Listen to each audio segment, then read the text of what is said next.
മാങ്ങയുടെ മിക്സ് അല്പം തിക്കായിട്ട് വരുന്ന സമയം കൊണ്ട് നമുക്ക് ഒരു ട്രേയിലേക്ക് അല്പം നെയ്യ് ഒഴിച്ച ശേഷം ഒന്ന് സ്പ്രെഡ് ചെയ്യാം. ഇനി ട്രേ ഇല്ലെങ്കിൽ അല്പം പ്ലേറ്റ് സ്റ്റീൽ. ഇനി നമുക്കിതിലേക്ക് നമ്മൾ തയ്യാറാക്കി വെച്ചിരിക്കുന്ന ഡെസിക്കേറ്റഡ് കോക്കനട്ടും കൂടി ഇട്ട് കൊടുക്കാം.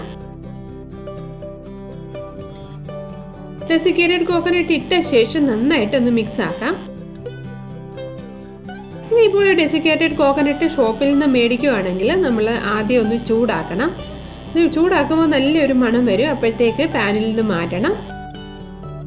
നന്നായിട്ടൊന്ന് മിക്സ് ആക്കിയ ശേഷം ഇത് അല്പം ഒന്ന് കട്ടിയായിട്ട് വരുന്നിടം വരെ ഒന്ന് മിക്സ് ആക്കണം നമ്മൾ.